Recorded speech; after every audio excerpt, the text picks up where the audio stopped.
Jamaah, oh jamaah. Alhamdulillah. Alhamdulillahirabbil alamin. Kita masih di Islam itu Indah. Temanya juga masih sama. Siapa yang bisa menjaminmu surga? Satu Adalah orang ridho Allah. Dua Orang yang bertawakal. Tiga Yang mungkin ucapannya menjaga dari bohong. Masya Allah. Kalau masalah janji gimana? Tadi belum sempat dijawab tuh kan? Tanya aja langsung. Oke. Tadi kalau misalnya ada yang janji tapi ternyata sudah keburu meninggal, apakah itu bisa menjadi penghalang masuk surga? Ya. Allahu Akbar. Hati-hati tuh. Tapi guruku Ustaz Maulana, guruku Ustaz Ahmad Khan, Mas Soni serta guru-guru kami yang dimuliakan Allah Subhanahu wa taala. Alhamdulillah wassalatu wassalamu ala Rasulillah. Amma ba'd. Baginda Nabi sallallahu alaihi wasallam bersabda dalam sebuah riwayat, jikalau amanah telah disia-siakan, maka tunggulah kiamat. Subhanallah. Dari Sayyidina Abu Hurairah radhiyallahu an, beliau bertanya kepada baginda Nabi sallallahu alaihi wasallam, "Ya Rasulullah, bagaimana amanah itu disia-siakan?" Maka Nabi sallallahu alaihi wasallam menjawabnya, "Jika urusan diserahkan kepada selain ahlinya, maka tunggulah kiamat." Hadis riwayat Bukhari.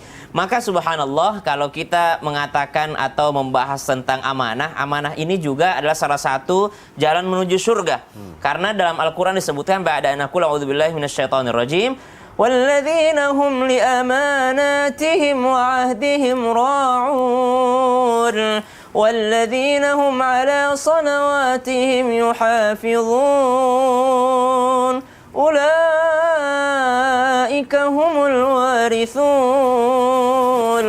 الَّذِينَ يَرِثُونَ الْفِرْدَوْسَ هُمْ فِيهَا خَالِدُونَ.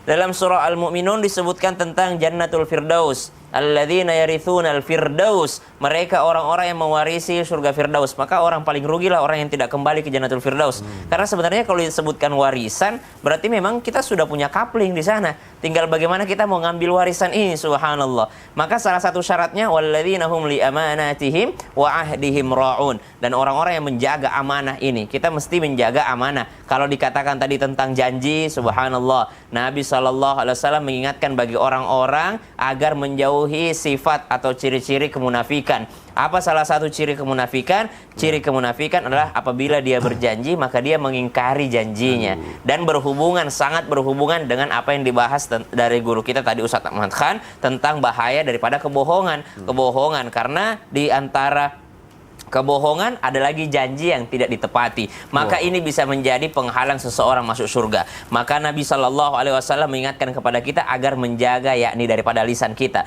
Berapa banyak orang yang selamat disebabkan karena lisannya, dan banyak orang juga tidak selamat karena lisannya. Subhanallah. Selamat di mana? Dunia wal akhirah. Kalau dikatakan di dunia, banyak yang tidak selamat karena lisannya, menyakiti perasaan orang lain. Karena di akhirat juga demikian. Ketika di dunia ternyata lisannya dipakai untuk ingkar janji, menjanjikan kepada orang lain agar dia mendapatkan apa yang diinginkannya di dunia, akhirnya ternyata janji tersebut tidak ditepati, dan ini menjadi penghalangnya untuk masuk ke surganya Allah Subhanahu wa taala. Janji itu kan adalah hutang, berarti akan ditagih sampai hari kiamat. Ada seseorang sudah ditentukan masuk surga, ternyata ada yang menuntutnya di belakang. Ya Allah, saya tidak rela dia masuk surga, dia punya hutang sama saya. Hutang apa? Ternyata dia pernah menjanjikannya. Lalu bagaimana caranya untuk menyelesaikannya di dunia? Yang pertama, boleh menagihnya, mengingatkan untuk menagihnya. Bukankah kita punya tradisi ketika dikuburkan ada yang sambutan biasanya tuh anak pertamanya atau siapa mengatakan, apabila orang tua saya punya hutang atau apabila orang tua saya punya janji, maka bolehlah disampaikan kepada ahli warisnya supaya kami menunaikan janji tersebut. Yang kedua, kepada seluruh ahli waris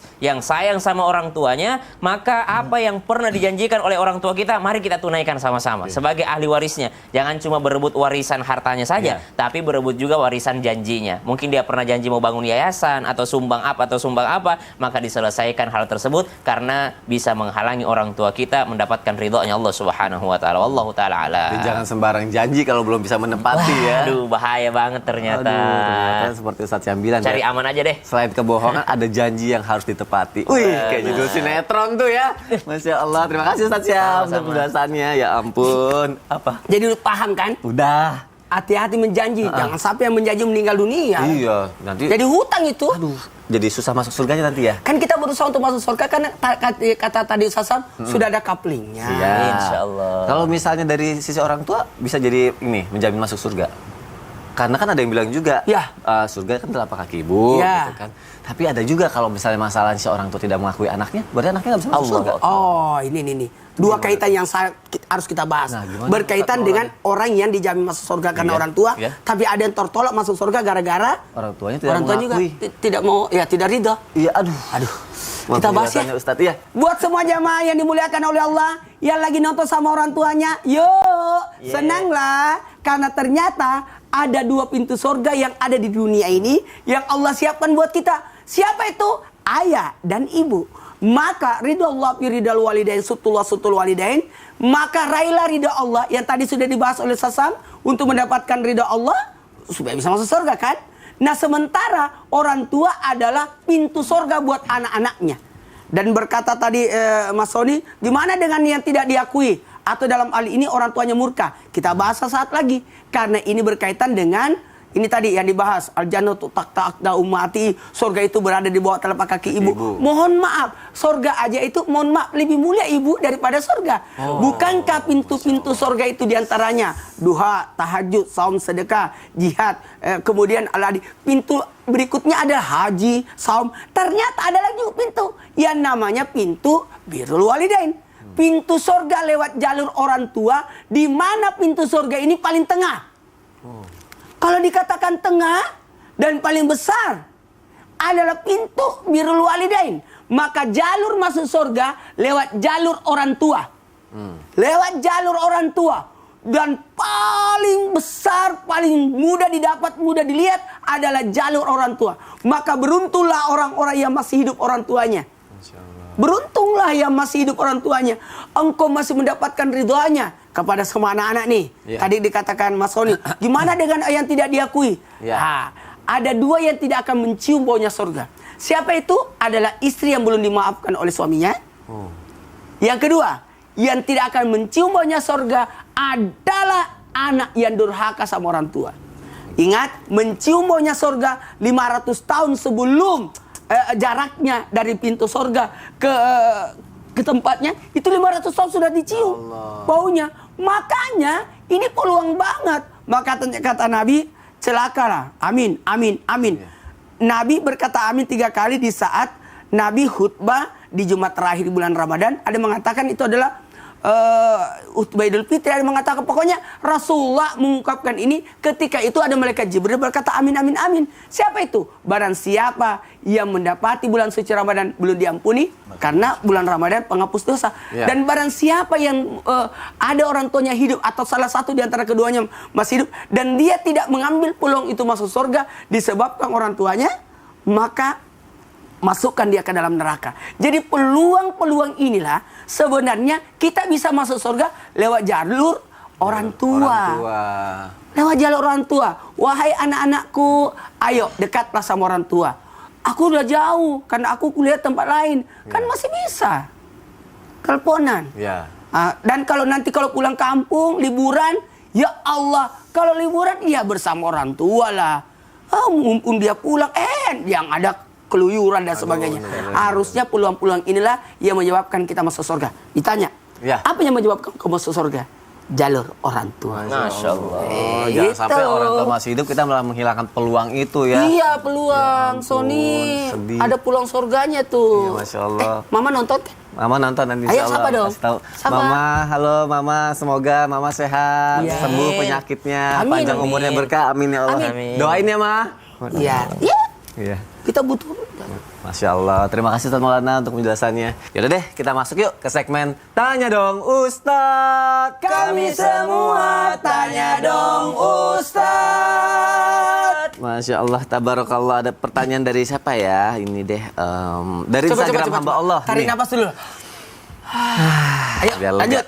Ada pertanyaan dari Instagram hamba Allah ya. Assalamualaikum, izin bertanya Ustadz dan Ustazah. Orang tua saya belum sempat akikahkan almarhum adik. Terus bagaimana nasib almarhum adik saya di alam sana ya Ustadz? Dan kalau suatu saat orang tua saya meninggal dan belum juga akikahkan adik saya, apakah sudah terjamin tidak bakal masuk surga nih? Ustadz Syam gimana nih Ustadz? Belum ditebus. Waalaikumsalam warahmatullahi wabarakatuh. Akikah itu adalah sunnah yang sangat dikukuhkan atau sunnah yang sangat dianjurkan gitu ya. Kalau tidak mampu ya tidak berdosa sebenarnya. Kalau tidak mampu, tapi kalau mampu jangan sampai kita termasuk golongan yang pelit gitu. Karena ini adalah sesuatu yang sangat dianjurkan oleh baginda Nabi Shallallahu Alaihi Wasallam. Namun ternyata keadaannya pada saat itu memang belum sempat mengakikahkan adik karena memang orang tua tidak mampu, maka dia tidak berdosa. Kemudian orang tua pun meninggal dunia, adik pun belum diakikahkan, maka subhanallah orang tua bukan berarti menjadi penghalangnya masuk surga. Namun di sini ada kesempatan buat anak yang lainnya, misalnya kakaknya nanti sudah sukses, misalnya dia saya mau potong kambing deh, niatkan untuk akikah adik saya, it's okay. Atau mau akikahkan orang tuanya, boleh juga, itu diterima oleh Allah Subhanahu wa taala. Kenapa? Karena bentuk kebaikan daripada anak yang lain dalam hal membantu orang tua. Sama halnya ketika misalnya kan wajib nih, seorang ayah wajib menafkahi pendidikan anaknya. Ternyata orang tuanya kurang mampu, ternyata yang mampu ini adalah saudara tertuanya misalnya, lalu saudara tertuanya membiayai sekolah adik-adiknya, insya Allah itu adalah sesuatu yang kebaikan yang luar biasa. Jadi boleh saja seorang saudara menggantikan peran orang tua dikarenakan dia ingin mendapatkan jalur surga tadi melalui ridho orang tua, insya Allah. Baik, pertanyaan selanjutnya dari Instagram hamba Allah. Assalamualaikum Ustadz. Waalaikumsalam warahmatullahi wabarakatuh. Anak saya meninggal waktu pas lahiran. Padahal saya sudah menanti lama kehadirannya. Allahu Akbar. Tapi ada yang bilang anak itu bisa menjamin pasti orang tua masuk surga walaupun orang tuanya melakukan dosa besar. Waduh. Karena maaf, memang anak itu hasil hubungan gelap. Allah. Ya. Tapi saya sangat mengharapkan anak itu Ustadz. Wah, ini harus dijawab melalui tausiah. Kalau gitu oleh Ustadz Ahmad kan ya Ustadz? Iya. Silakan Ustadz. Masuk surga lewat jalur anak. Jalur anak. Bismillahirrahmanirrahim. Memang anak adalah salah satu anugerah yang besar yang Allah Subhanahu wa taala berikan. Apabila kita mampu menjalankan amanah tersebut sebaik-baiknya sesuai dengan anjuran Allah dan Rasulnya Nabi Muhammad SAW.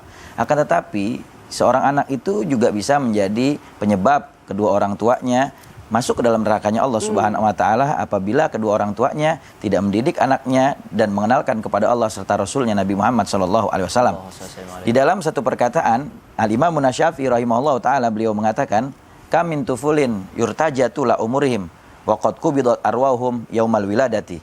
Berapa banyak orang tua yang ketika mengandung anaknya di dalam kandungan, ketika seorang ibu mengandung anaknya, dia berharap anaknya itu sehat, lahir dalam keadaan selamat, besarnya menjadi orang yang manfaat sehingga bisa membawa orang tuanya ke surganya Allah Subhanahu wa taala. Tapi ternyata apa? Ketika lahir baru beberapa saat dia meninggal dunia. Itulah yang namanya kematian, rahasia Allah Subhanahu wa taala. Tapi apakah benar seorang anak yang dia meninggal di waktu kecil, ketika keguguran seorang ibu pada saat mengandung anaknya, anak itu bisa menjamin ataupun membawa orang tuanya ke surga? Di dalam satu hadis yang datang riwayatnya daripada Imam Tirmidzi daripada sahabat Abu Musa al-Asy'ari, Rasulullah SAW bersabda, "Idza mata waladu abdi," ketika meninggal anak dari seorang hambaku, qala Allahu li malaikatihi, Allah Subhanahu wa taala berkata kepada malaikatnya, "Qabatum samrata fuadi," engkau cabut nyawa daripada anak hambaku. Kata malaikat, "Ya Allah." "Madza qala?" Apa yang dikatakan hambaku itu? Lalu kemudian katanya malaikat Allah Subhanahu wa taala, "Hamidaka wastarja'ak." Dia itu memuji kepada engkau dengan mengucap alhamdulillah ala kulli hal, dan dia mengucap innalillahi wa inna ilaihi rajiun. Allah dengan sabarnya, dengan keikhlasannya ketika anaknya diambil oleh Allah Subhanahu wa taala, apa kata Allah? "Ya malaikati, ini qad ghafartu lahu." Wahai malaikatku, aku telah mengampuni kesalahannya. Wa banuhu baitan fil jannah wa samhu baital hamdi, dan bangunkan baginya satu rumah di sorga, namakan itu rumah orang yang selalu memuji kepada aku.